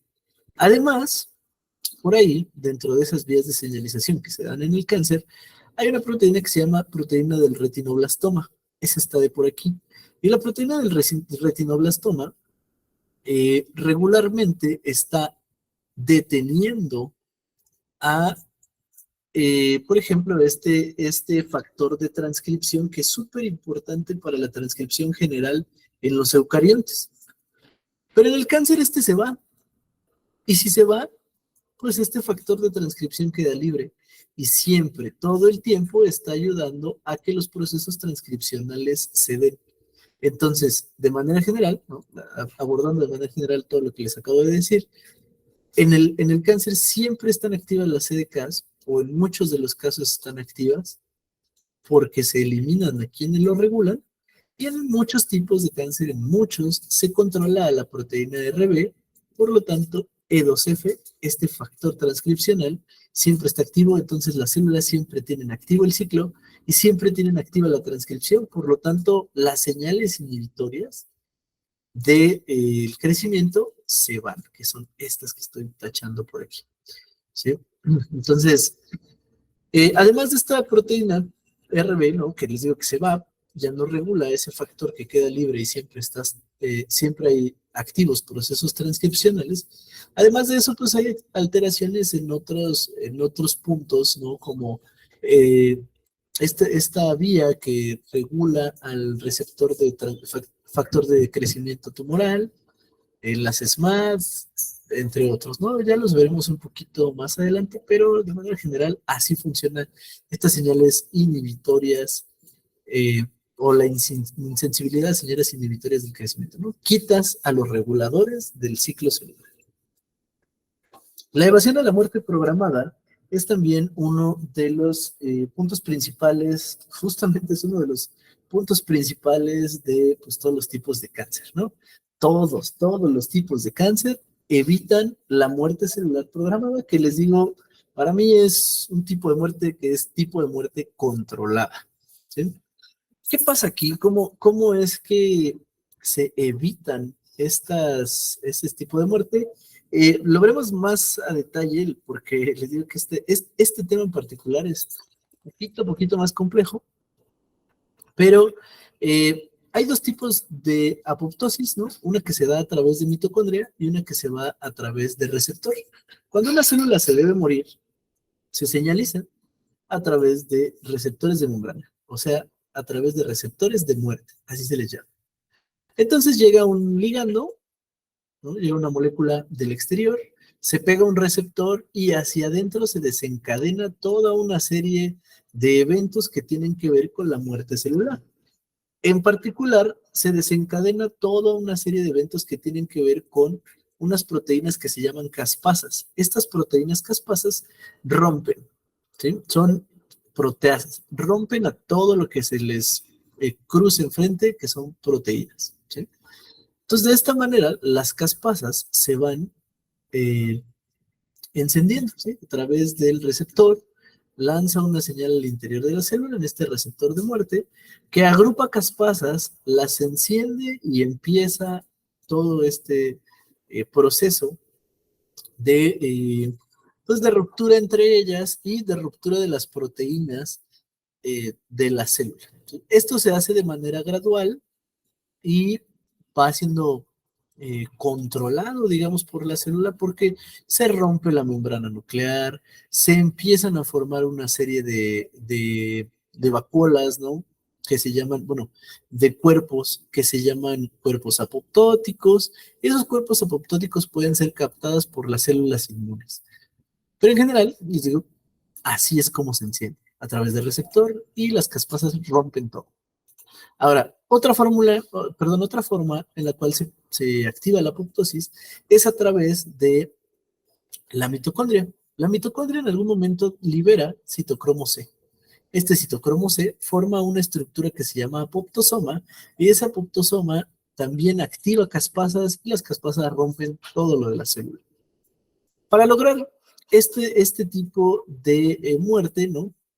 Eh, Sobre todo el tipo de muerte por apoptosis intrínseca, que así se llama la de la mitocondria, para lograr este tipo de muerte o para que la célula pueda morir a través de esta apoptosis intrínseca, se debe de haber una regulación muy, muy fina entre proteínas que permiten la muerte, es decir, proapoptóticas, y proteínas que están en contra de esa muerte celular, es decir, proteínas antiapoptóticas. ¿Sí?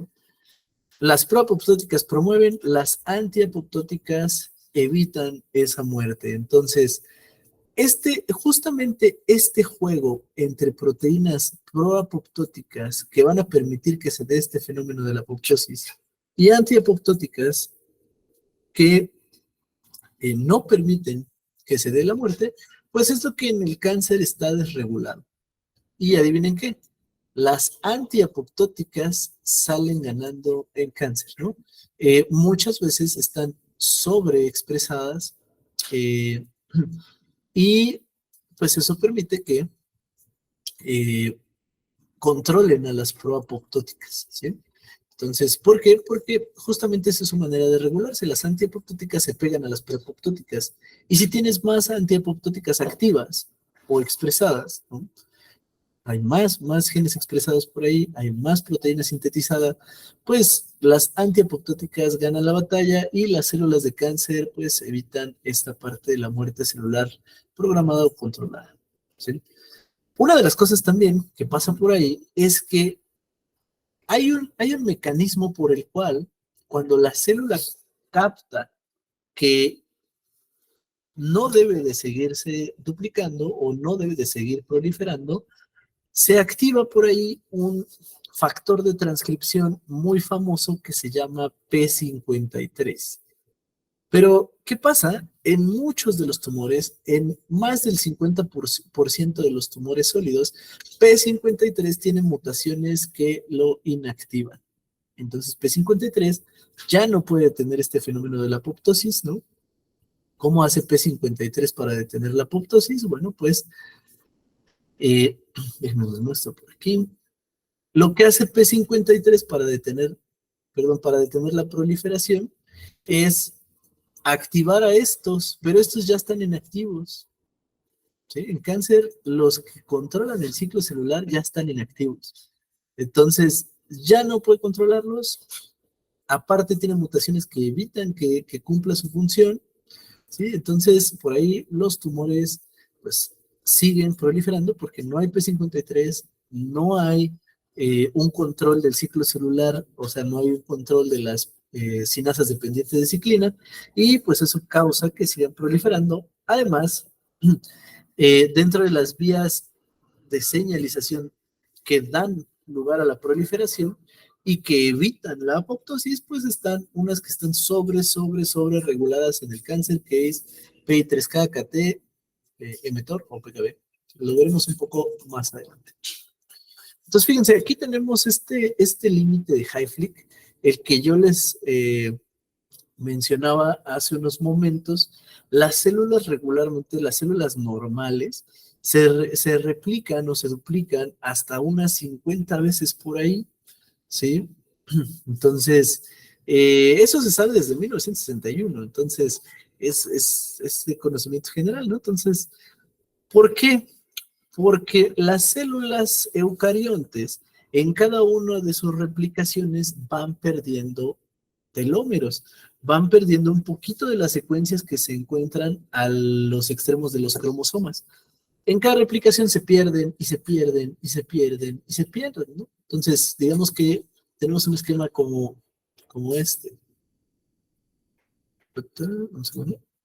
Ahora voy a dibujar por aquí. Entonces tenemos, imagínense que este es su DNA. Aquí a los extremos hay unas secuencias que se llaman telómeros y estos telómeros protegen a las secuencias que tienen que ver con su vida, ¿no? Imagínense que es una célula suya, ¿no? De su cuerpo. Y a los extremos de aquí, en cada replicación, se va a perder un pedacito de este DNA. Como no conviene que se pierda un pedacito de alguna secuencia que sea relevante para la célula, como, no sé, alguna enzima que tiene que ver con la glucólisis, con el metabolismo de los aminoácidos, del ciclo de las pentosas, algo que sea, por ejemplo, de su metabolismo central, como no conviene que eso pase, pues estos extremos de los DNAs, ¿no? No contienen, o el extremo de los DNAs, el extremo de los cromosomas, no contiene esas secuencias, contiene secuencias repetidas que se llaman telómeros. Estos telómeros se van a ir perdiendo, ¿sí? En cada replicación se va cortando un cachito, se va cortando otro pedacito y otro, y otro, y otro en cada replicación. Llega el momento donde esa pérdida de telómeros causa que se empiecen a perder algunas de las secuencias que sí nos sirven, ¿no? Que sí tienen mucho que ver con nuestra vida diaria, con el mantenimiento de la célula. Entonces, en ese momento, empieza un proceso que se llama senescencia, ¿no? Senescencia. Y justamente la senescencia es esta pérdida de funciones celulares y muchos de nosotros conocemos, ¿no? Esta senescencia a través, pues, de nuestros abuelitos, por ejemplo, muchas de sus células seguramente, pues, son células que están en ese proceso de senescencia. Pierden un poquito, por ejemplo, de elastino y por eso se ven arrugados, ¿no? Y nosotros también lo vemos, ¿no? Mientras más grandes nos hacemos, más arruguitas por ahí tenemos. Entonces, las células por ahí empiezan a tener un proceso de senescencia cuando comienzan a perder esos extremos, cuando empiezan a perder telómeros. Ahora, ¿qué pasa con las células tumorales? No los pierden. ¿Por qué no los pierden? Porque existe en las células tumorales algo que se llama telomerasa. No es propia de las células tumorales, todas las células que tenemos en el cuerpo lo tienen, esa telomerasa, o podrían tenerla, pero se inactiva cuando nacemos, ¿sí? Está activa cuando somos embriones, ¿no? Nuestros procesos embrionarios, no podemos envejecer antes de nacer. Entonces, cuando estamos en este proceso de crecimiento y desarrollo en el vientre de nuestra mamá, no podemos envejecer, por lo tanto, estos pedacitos que se van perdiendo de telómeros se van reemplazando con la telomerasa. Cuando nacemos, se inactiva y esta telomerasa pues queda inactiva a lo largo de toda nuestra vida. Por lo tanto, nosotros sí envejecemos. Pero las células tumorales, la mayoría de los tumores sólidos tienen una sobreexpresión, bueno, a más del 50% de los tumores sólidos, estamos viendo el dato muy concreto en la tercera sesión, tienen telomerasa, entonces estos genomas se hacen bastante pues, persistentes. Por lo tanto, este límite de Hayflick, ¿no? Este límite replicativo no existe, ¿sí? Entonces, la célula se puede dividir y dividir y dividir.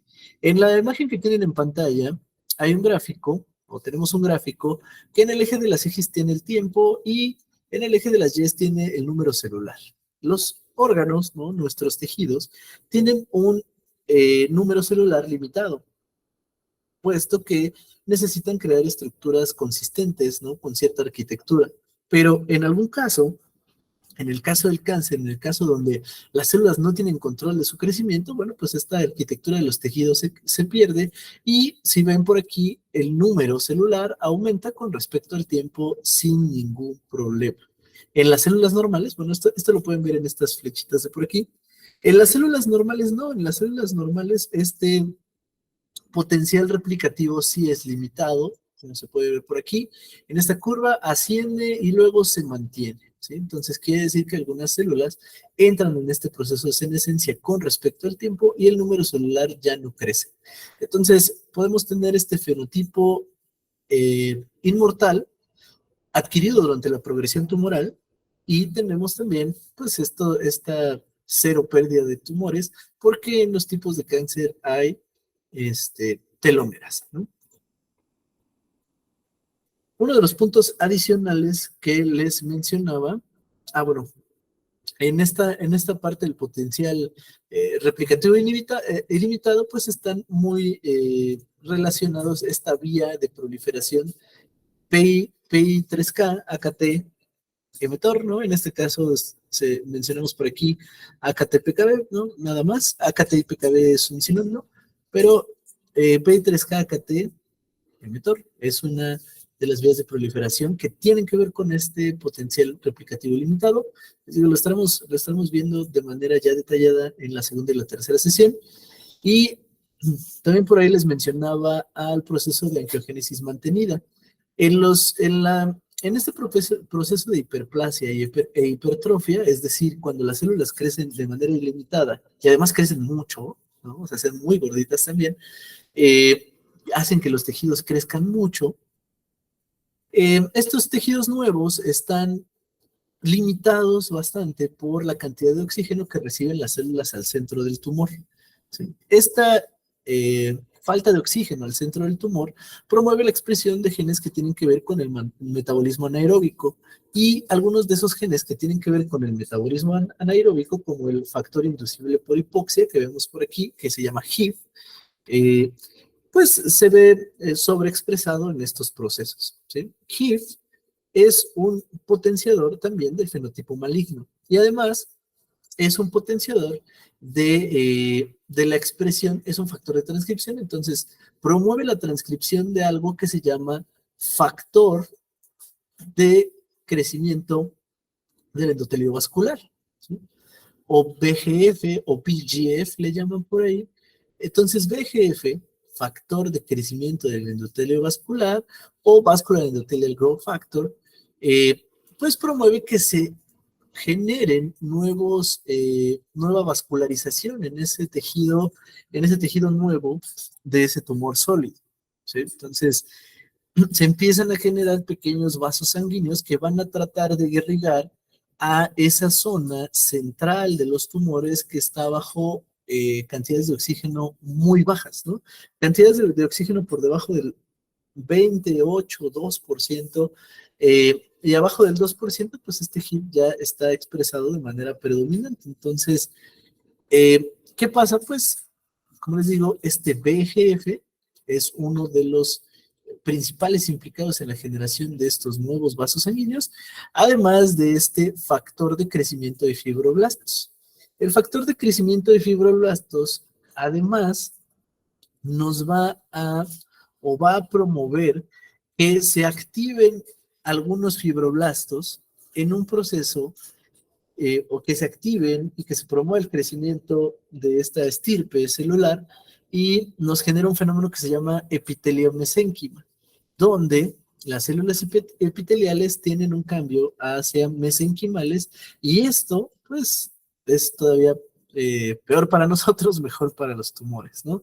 Lo estaremos viendo, o sea, estaremos viendo de qué se trata esta señalización ligada al fenómeno de la transición epitelio-mesénquima, pero por lo pronto también este FGF, factor de crecimiento de fibroblastos, o Fibroblast Growth Factor, pues nos va a ayudar a esto, ¿no? La formación de los nuevos vasos sanguíneos.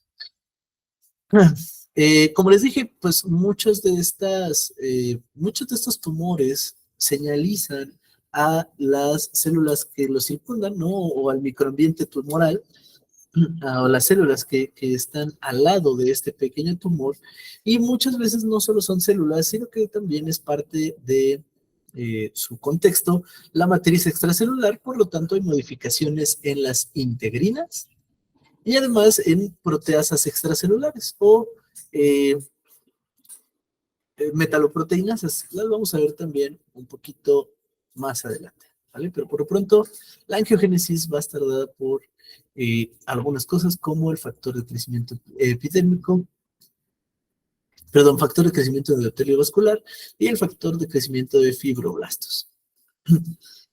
Y por último, me parece, vamos a llegar aquí a la invasividad y metástasis, ¿sí? Como saben, en algún momento los tumores adquieren un fenotipo tan maligno que empieza esta migración e invasión de tejidos, ganglios periféricos, ¿no? Tejidos eh, cercanos y tejidos lejanos a través del sistema endocrino, ¿no? Perdón, a través de un tipo de comunicación endocrina, las células sufren en algún momento bastante inestabilidad genética, bastante inestabilidad fenotípica. Hay un fenómeno de selección, es decir, una persona que tiene cáncer, pues regularmente recurre a terapia, ¿no? Se le da radioterapia, quimioterapia, terapia a través de anticuerpos monoclonales, policlonales, etcétera. Entre otras muchas cosas que se pueden hacer, ¿no? Cuando la persona se somete a este tipo de tratamientos, muchas veces ocurre un fenómeno que se llama selección clonal.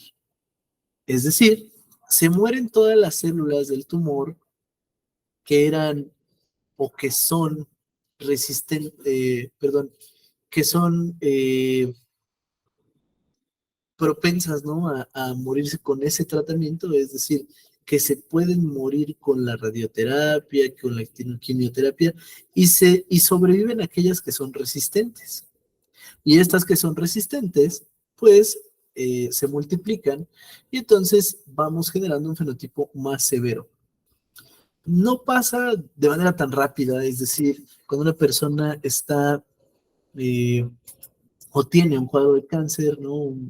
Algún tipo de todas estas enfermedades de cáncer y se somete a un tratamiento, pues a veces se cree que pues ya el cáncer se fue, pero la persona puede recurrir y puede recurrir muchas veces porque se seleccionan nada más a estas pequeñas masas tumorales muy pequeñas este, que son resistentes a los tratamientos y estas regresan después de un tiempo proliferando. Ahora, entonces hay dentro de este tipo de cáncer hay eh, pues esta selección clonal y esta supervivencia, y las células que sobreviven regularmente tienen un fenotipo todavía más maligno, ¿no? Proliferación y crecimiento más exacerbado, evasión de la apoptosis más exacerbada.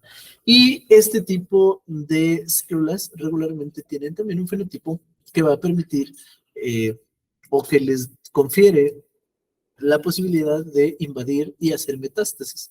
En la metástasis, las células van a ir hacia el sistema circulatorio y van a llegar a órganos, a otros órganos distantes, ¿no? Les mencionaba hace un momento que en mama, por ejemplo, el cáncer de mama es muy común que pues haya cierta metástasis hacia ovario, ¿no? Es muy, muy, muy común.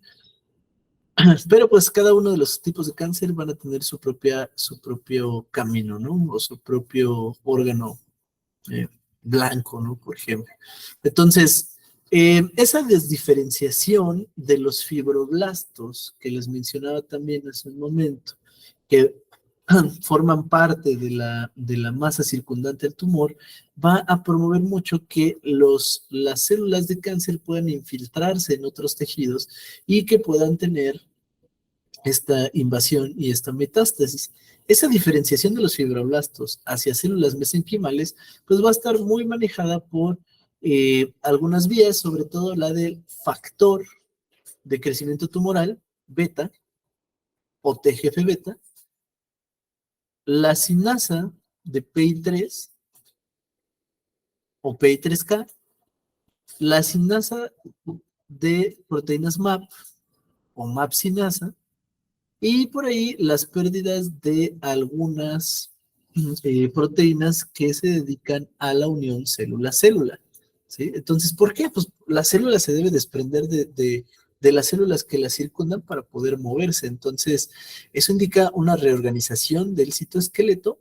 De hecho, MAP significa, eh, en esta sinasa de MAP, es una sinasa de otras proteínas que se llaman MAP. Y estas MAP significa proteína asociada a microtúbulos. Y los microtúbulos forman gran parte del citoesqueleto, ¿sí? Y este citoesqueleto tiene que tener una dinámica bastante grande, se debe de polimerizar y despolimerizar muchísimo para que las células se puedan mover. Entonces, tiene mucho sentido que esta MAPsinasa esté muy involucrada. Ahora, les digo, otros activadores de esta invasividad y metástasis, pues son la sobreexpresión de los factores inducibles por hipoxia, que se llaman HIF. No se preocupen, los vamos a ver. Todo esto que les estoy mencionando lo vamos a ver un poquito más a detalle después. Los factores inducibles por hipoxia, pues se dan en estos escenarios donde la concentración de oxígeno va por debajo del 2% y se echan a andar estos caminos de metabolismo anaeróbico. Entonces, se echan a andar lo que tiene que ver con hipoxia, se activan algunos genes que por sí solos pueden ser muy, muy malos en esta cuestión de malignidad, como RAS, el receptor del factor de crecimiento epidérmico, HER2-Neu, VEGF, que ya mencioné por ahí, entre otras, ¿no? Entonces, vamos a ver que las metaloproteasas, de hecho, se llaman metaloproteasas de matriz extracelular, ¿no? Vamos a verlas un poquito más adelante. Y estas, pues,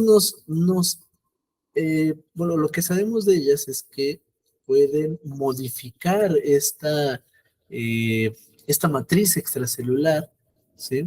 También vamos a ver en estos casos donde las células ya alcanzaron este fenotipo invasivo, pues hay una gran resistencia a la apoptosis, a la noquis, la autofagia muchas veces está exacerbada, hay una activación de P53 y les digo, hay una remodelación de todo este microambiente celular, de este nicho metastásico, es decir, una remodelación de todo el lugar donde vive ese tumor a través de solo señalización, ¿sí? Entonces, las células pueden desprenderse y adherirse en un nuevo destino para comenzar este nuevo camino, ¿no? Hacia ese fenotipo maligno. Entonces, pues, ¿cuál es el camino, digamos, de estos tumores, no? Pues están las células normales.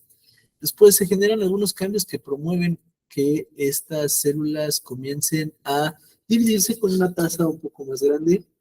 Estos, estos fenómenos, ¿no? Donde hay una eh, pues hiperplasia, hipertrofia todavía controlada, ¿no? Es decir, empiezan a crecer un poquito más exacerbado y más los tejidos, pues les podemos llamar por ahí tumores benignos, todavía no tienen marcadores de malignidad, ¿no? Después estos se convierten, o sea, de las células normales pasamos a un tumor benigno y del tumor benigno pasamos a un cáncer primario y después de ese cáncer primario pasamos al fenotipo metastásico o al fenotipo resistente a algún tratamiento. Entonces, en todo este camino, pues vamos a tener una regulación bastante intrincada de oncogenes, genes supresores de tumores, también cambios epigenéticos, es decir, cambios que modifican al DNA, pero no modifican su secuencia, es decir, metilaciones, acetilaciones, etcétera. Entonces, que van a modificar los patrones de transcripción. Entonces, vamos a ver todo este escenario dentro de ese cáncer, ¿no? Entonces, genes que van a estar muy ligados al cáncer, ¿no? Pues ya les mencioné algunos, ¿no?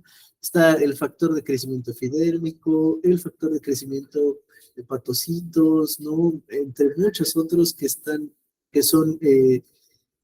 tienen actividad GTPasa o que tienen alguna actividad de factor de transcripción. Y dentro de los genes supresores de tumores, pues ya sabemos, ¿no? Son estos que reducen su actividad durante el cáncer y deben de inactivarse en los dos alelos. Eh, Muchas de estas enfermedades que tenemos relacionadas con el cáncer se dan porque se inactivan los dos alelos de algún supresor de tumores, ¿sí? ¿Y cómo se inactiva? Bueno, pues eso también es un camino propio de algún tipo de cáncer, ¿no? Que es un conjunto de enfermedades, pero aquí estamos tratando de mencionar pues, las características géneros, ¿no? Entonces, genes supresores de tumores, por ahí tenemos a APC, ¿no? Que está también ligado a al control del ciclo celular, a von Hippel-Lindau, a BRCA1, BRCA2, NF2, TP53, etcétera. Estaremos viendo un poquito dentro de estos, dentro de todas las siguientes dos sesiones, bueno, dentro de las dos siguientes sesiones. Y por aquí también podemos ver que hay genes que se inactivan o se activan dentro de las vías de reparación de DNA. ¿Sí? Entonces, de acuerdo a los caminos que tomen estas, de acuerdo al tipo de cáncer, ¿no? De acuerdo a los caminos que tomen, de acuerdo a los tratamientos que se les da a los pacientes, etcétera, se activan y se inactivan algunos tipos de reparación de mecanismos de reparación del DNA, ¿no? Entonces, eso también lo estaremos viendo un poquito. Y nada más quería por aquí decirles antes de que se nos acabe el tiempo, que existen muchas condiciones que nos pueden hacer que el DNA sufra estas mutaciones que activen estos oncogenes. Por ejemplo, la radiación dada por rayos X, los radicales libres, los agentes alquilantes, mutaciones espontáneas, la UV, ¿no? La exposición a policíclicos, también otras cosas que pueden producir estas mutaciones serían hasta los propios antitumorales, como el cisplatino, ¿no? La mitomicina C. Errores en la replicación, sin duda, aunque sabemos que el proceso de la replicación es un proceso bastante efectivo, ¿no? La tasa de la replicación, la tasa de error de la replicación va por ahí de 10 a la menos 9, ¿sí? Que quiere decir que se equivoca en uno de cada billón de nucleótidos que incorpora. Entonces, quiere decir que todo esto que vemos aquí, ¿sí? Todo esto que vemos aquí arriba, es lo que genera todas las mutaciones. Es decir, cuando nos dicen que todo en la vida genera cáncer, puede que tengan razón. Lo que comemos, donde estamos, nos, la radiación a la cual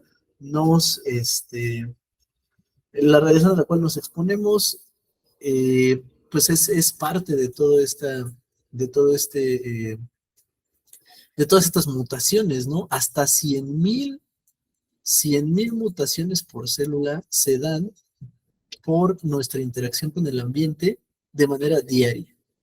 De los 3 billones de células, perdón, de los 3 billones de pares de bases que tenemos, 3.2 por 10 en las 9 pares de bases que tenemos, ¿no? O sea, 3 billones de pares de bases que tenemos los humanos, 100,000 de esas pares de bases pueden ser mutadas a diario, ¿no? En promedio, por nuestra interacción con el ambiente. Entonces, pues, ¿qué da esas mutaciones? Todo, ¿no? Y a veces es cuestión de suerte y por eso es tan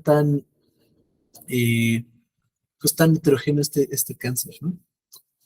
Porque las mutaciones pueden ser en cualquier lado.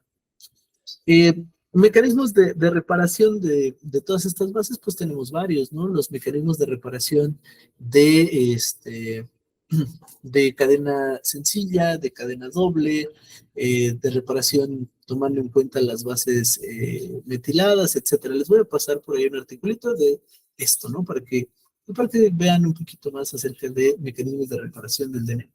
De Aniret, sí, pues les puedo pasar un par de artículos, ¿no? Los de los hallmarks del cáncer. Les puedo pasar también este artículo de mecanismos de reparación del DNA para que sigan leyendo un poco del tema. Estos son mecanismos de reparación. Y ya nos queda nada de tiempo. Déjenme comentarles, ¿no? Que además de estas, como ya había mencionado también, además de estos cambios en las bases, ¿no? Sustituciones, inserciones, deleciones, adiciones, y todo esto, además también puede haber cambios en estas modificaciones que tiene el DNA. Recuerden, proteínas, RNAs o DNA, todo tiene modificaciones, ¿sí? Modificaciones que no afectan en la estructura o que no cambian la secuencia, mejor dicho, pero sí afectan en su estructura, ¿no? estos cambios del DNA que no cambian, estos cambios que no afectan, ¿no?, la secuencia, pero sí afectan la estructura, se llaman cambios epigenéticos, ¿sí? Recuerden, epi, ¿no?, arriba del genoma, entonces son cambios que van más allá del genoma, ¿no?, más allá de la secuencia, y pues estos pueden ser metilación de las citocinas, una hipometilación global, una hipermetilación de genes individuales, eh, acetilación de histonas. Todas estas modificaciones también pueden cambiar nuestros patrones transcripcionales, es decir, las modificaciones por metilación, por acetilación, también pueden cambiar eh, la expresión de los genes. Por ejemplo, estos cambios epigenéticos están asociados con la activación o el silenciamiento de la proteína RB, ¿no? La proteína del retinoblastoma que mencionábamos hace rato, que controla E2F y que la libera para que siempre esté transcribiendo. También está asociado estos cambios epigenéticos a P16, que es uno de los que regula a las caspasas para que no se activen, ¿sí? Se silencia a P16, perdón, se activa o se silencia P16 y así se controla la apoptosis. A Bonge-Pelindo, que no lo hemos mencionado, pero regula HIF1 alfa. Entonces, todos estos tipos de cambios epigenéticos también pueden estar modificándose. Y fíjense, estos cambios epigenéticos que no cambian la secuencia, sí se pueden heredar muchos de ellos. Se sabe actualmente que estas metilaciones, acetilaciones, etcétera, pues pueden ser heredables. Entonces, no solo se nos hereda la secuencia, sino se heredan estas modificaciones eh, a esa estructura de esa secuencia, ¿no? Y esto puede promover, pues, que también, o esto apoya la idea de que el cáncer tiene un gran componente genético.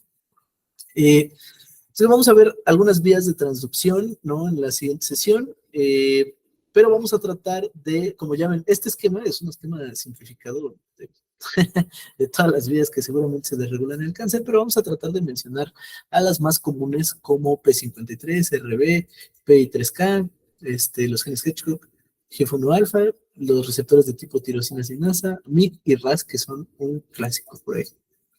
P53, les digo, no puede faltar que todo el mundo le llama el guardián del genoma. Vamos a ver en qué momento pues deja de ser ese guardián del genoma, ¿no? O cuál es su función. Y al final, pues solamente, y esto sí ya es el final, ahora sí lo prometo, hay genes que nos generan predisposición a algunos tipos de cáncer. Como les digo, muchos tipos de cáncer tienen un componente genético muy fuerte y esos son genes que tienen que ver con la vía de APC, GIF1 alfa, P53, PI3K, RB y SMAP. Les digo, las vías generales, pues una desregulación a estas vías generales o una desregulación a estos genes supresores, pues nos puede generar alguna enfermedad. Por ejemplo, GIF1 alfa, que es uno de estos factores inducibles por hipoxia, que se empieza a transcribir cuando las condiciones de oxígeno son muy bajas en un tumor, pues está regularmente eh, controlado por BHL, von Hippel-Lindau. Y esto, cuando von Hippel no está activa y no puede regular a GIF1 alfa en condiciones de normoxia, es decir, tumores a lo mejor que están, células que están en condiciones normales de oxígeno, pueden sobreexpresar GIF1 alfa y promover ese fenotipo celular. Y pueden promover un síndrome como del síndrome de von Hippel-Lindau, donde pues, se generan tumores en todo el cuerpo, ¿sí? Entonces, en esta enfermedad de von Hippel-Lindau es una enfermedad rara que causa tumores y quistes en el cuerpo. Y pueden crecer en muchos lados, en el cerebro, en la médula espinal, en los riñones, en el páncreas, en las glándulas suprarrenales, en el tracto, perdón, en el sistema reproductivo. Entonces, en general, son tumores benignos, pero como saben, esos tumores benignos, de acuerdo al esquema que les pasé, se pueden convertir en tumores primarios, ¿no? Entonces, este tipo de señalización pues se debe tomar en cuenta, o al menos los investigadores como nosotros lo tenemos que tomar en cuenta. P53, por ejemplo. P53 pues nos puede llevar a, o la desregulación en P53 nos puede llevar a tener síndrome de Li-Fraumeni, Y síndrome de Li-Fraumeni, pues es una enfermedad que es hereditaria, ¿no? Por eso estamos hablando como de estas genes de predisposición, y se transmite por un patrón autosómico dominante, ¿sí? Les puedo explicar más adelante qué es esta parte de autosómico dominante. Pues básicamente es a una enfermedad ligada, ¿no? A una variante dominante de un alelo. Entonces, ¿qué pasa? Pues la principal característica de esta enfermedad es que los pacientes afectados que tienen una mutación en este gen de P53 que codifica para la proteína P53, pues los hace muy propensos a desarrollar distintos tipos de cáncer, sobre todo a edades tempranas, ¿sí?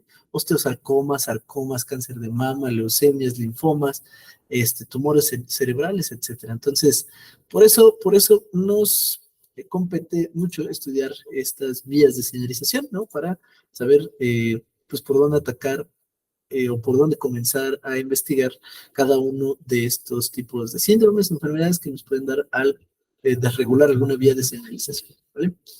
Bueno, pues ahora sí es lo último. Aquí nos vamos a quedar. Continuamos la siguiente sesión.